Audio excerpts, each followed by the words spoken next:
Writ याचिकाओं का यह समूह एक ही निर्णय द्वारा संयुक्त रूप से सुविधापूर्वक निपटाया जा सकता है,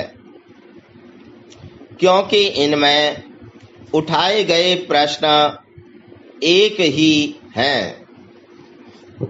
याचिकाओं में गैर सरकारी शैक्षिक संस्थाएं अधिकरण राजस्थान जयपुर के उस आदेश को जिसके द्वारा सहायता प्राप्त करने वाली शैक्षिक संस्थाओं के प्रबंध मंडल को अपने कर्मचारियों को उपदान संदाय अधिनियम 1972 के अधीन यथा अनुज्ञेय उपदान देने का निर्देश दिया गया था। याचियों की ओर से उपस्थित विद्वान काउंसिल ने अपनी बहस के दौरान आक्षेपित आदेश को चुनौती देने के लिए निम्नलिखित निवेदन किए हैं।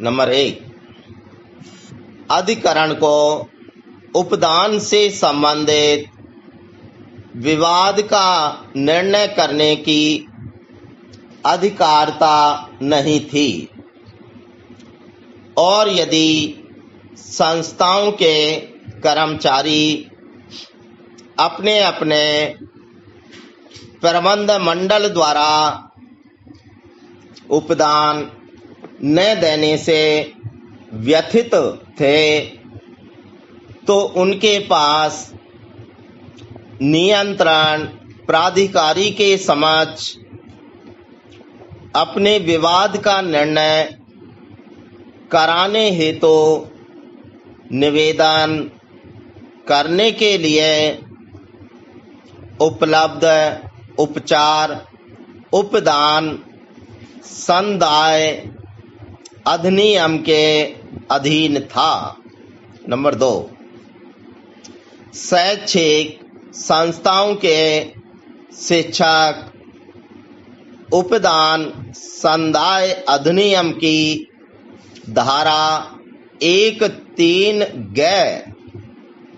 के अधीन केंद्रीय सरकार की अधिसूचना के अभाव में उपदान का दावा करने के अधिकारी नहीं हैं। पुनश्च अधिनियम की धारा 2 के अंतर्गत कोई भी अध्यापक कर्मचारी की परिभाषा में नहीं आता है। नंबर 3, यदि यह माना जाए कि सहायता प्राप्त शैक्षिक संस्थाओं के कर्मचारी राजस्थान गैर सरकारी शैक्षिक संस्था मान्यता सहायता अनुदान और सेवा शर्तें आदि नियम 1993